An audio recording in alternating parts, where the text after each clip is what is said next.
Okay, so I want you to meet Joel Flores. He's running for NMFT president this year for 2 years. It's a 2-year term, right? Yes. Okay, you've had 20 years of elementary and secondary teaching experience, and you think you understand the needs of all the members, the teachers, and you've served on the NMFT board as a vice president and treasurer, and you're currently the chair of the Committee on Political Education, which is called the COPE Committee, correct? COPE committee, yes, yes. Joel lives in Costa Mesa with his wife and 2 daughters, and they all 3 attended Newport Mesa public schools. And I don't know what's happening in my voice here. And you're currently teaching English at Back Bay High School, and you're also the site rep. Yes, yes. And my youngest daughter actually is a student at Estancia High School right now. So you brought me. I'll show this after we're almost over. Sure. And but it's really a cool thing. Thank you. Yeah. So and do you have a website? No. Okay. Okay, let's get to it then. So, and I gave all these questions to all 3 people that are running in advance. So, Joel, what do you think is the most important issue for teachers in this district right now? The best thing we can do for teachers is give them time. There's just not enough time when it comes to Common Core implementation, writing new curriculum, all the pressures that we have to adapt. And there's a lot of teachers being pulled out of the classroom. And then that takes a toll on us because we have to come back and repair the damage. The subs are great, but when you come back, there's no, you still gotta do damage control. It's hard. There's a sub shortage, so we need time to implement. And so when it comes to time, the district has put a lot of resources into the implementation of Common Core and given us time. I think the question is what kind of support do we want when it comes to staff development? We've had some good examples and some bad examples. We don't necessarily want, outside consultants coming in from, expensive nonprofits telling us how we need to teach. The best, most effective staff development comes from other teachers. And it's cheaper, too. Oh, yes, it is. So how do you plan to solve this? Okay, well, I think we need to... The first day is, they always say that. What are you going to do on the first day as president? Well, I think, I want to solve... I'm going to go about approaching this problem of time in a couple of ways. One is that the district needs to know that the way that we approach staff development is to involve teachers more. And there are some examples of how that's already happening. For example, with the English teachers, I know for sure that we are given time to break out and work on our common assessments and things like that. At the site level, it varies, so we need to make sure that the district knows that the way we want to spend our time is collaborating and working together.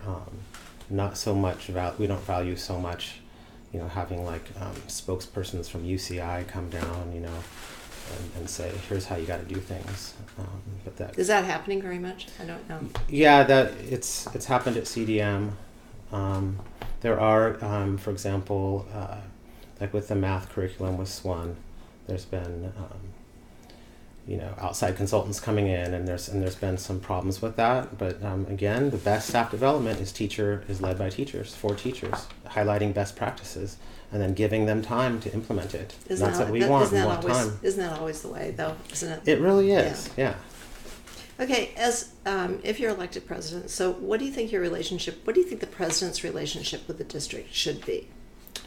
I think that, first of all, you do need to have an amicable relationship with the superintendent and the school board, and be able to have communication going. Although communication is two-way, right? So I'm more than willing to. In fact, I insist that we will meet. I will meet with Shar Matoye, and with Judy Franco and Martha Floor, and Walt, and Vicki Snell. And am I leaving anybody out? And Karen Yelsey, of course. So and Dana Black. So right. I have an amicable relationship with all of them. And the thing is that doesn't mean that if the district violates the contract or if the district refuses to bargain in good faith, that doesn't mean that for a second I'm not going to file charges. And I think that we need to hold them accountable. And at the same time, I value open communication and amicable relationships with all of them. So we talked about communication, right? So, and communication, I think, is always important. So how do you plan to communicate with, I think we have, 1,100 teachers, maybe more? Yeah, okay, so communication is two ways, again, right? So it's not just me communicating to them, but it's also what process do they communicate to the union. Mm-hmm. And one of the things I want to change or restructure as president is to have it so that the general membership will talk to their site reps first when they have a problem, and then make sure that it's clear that if the site rep needs something, that they also call their either elementary VP or their middle school or their high school VP to get support. Mm-hmm. And that I wouldn't want to undermine that process. So if I got a call from a general member, the first thing I would ask them is, have you spoken to your site rep? Mm-hmm. And the reason for doing that, and the same thing is true if a site rep calls me, I would ask, have you spoken to Jerry Murray for high school, or have you spoken to Jessica Gardner, VP of elementary, is that I want to grow leadership and empower the membership by growing leaders at all levels, from rank and file all the way up to the executive board. And my goal is that ultimately we can change the culture so that we have a lot of leaders who are capable and ready at any point to take on the presidency if that needs to be the case. Okay, that's great. Okay, fear is an issue. Yes. In this district, and it has been for a long time. It's not just lately, it has been for a long time.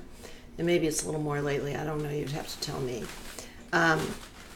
With regard to speaking out, how would you address that fear? Because it's real. Yeah, a couple of ways. First, and this is what I tell the site reps as well as our members, and that is that whenever you speak out, make sure you're doing it in front of the largest audience possible, right? Keep a journal and document any changes in how you're treated after you spoke out. And the other thing is just to remind our members, and all of us, we need to know this, that it is illegal to retaliate against a member for speaking out. And that there's actually, for union stewards, if you're a union site rep elected, you actually have a whole set of rights that others don't have. There's something called the no reprisal rule that the Supreme Court has ruled on, that says it's illegal for management to retaliate against a union steward for carrying out their duty.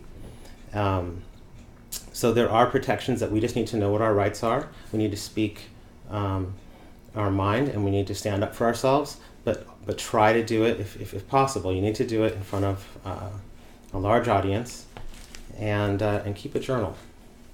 It's always good. Yeah. Is there anything else you want to say about that? About the whole fear issue? About fear, yeah, just that, it's a bullying. Bullies are usually cowards, and so if there is bullying going on, sometimes we have bullying going on where members will allege bullying to each other, and they'll say, can I file a grievance against my colleague? And the answer is no.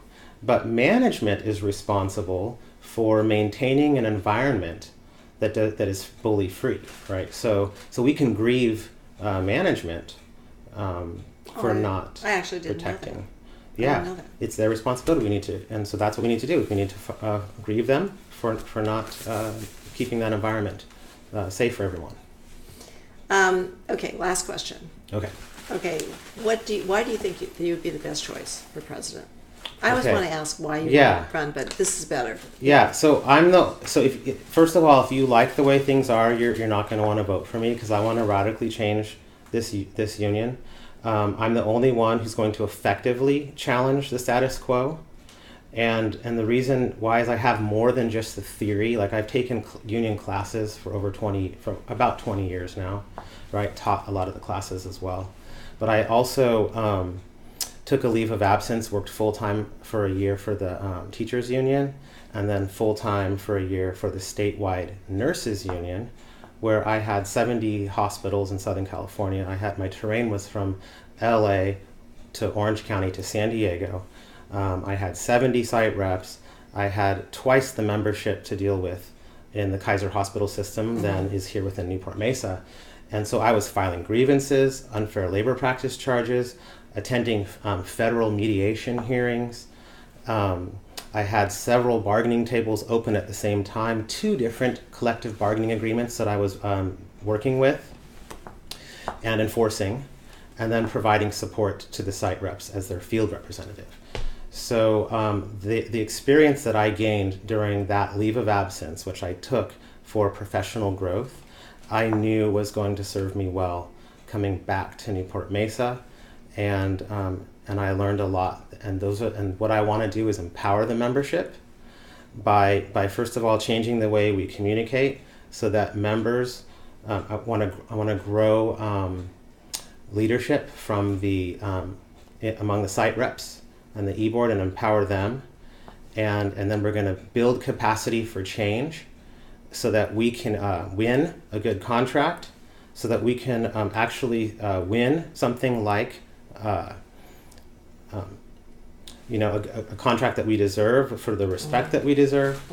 I want during my presidency, we want binding arbitration, and we're going to be able to get it because if the district refuses to bargain in good faith, then we're going to file charges with the labor board, because our current grievance process right now means nothing, right? Because it just goes all the way to non-binding arbitration, and so really we don't have a contract. When you don't have binding arbitration, you don't have a contract. Right, but how do you get by? I don't know of any district that has binding arbitration. Well, no, plenty do. In fact, we're actually in the minority not having it in Orange County. Most of them do have it, and the way to get it is to show the employer that it's actually cheaper to have binding arbitration, and it's more, it takes less resources in terms of time and money.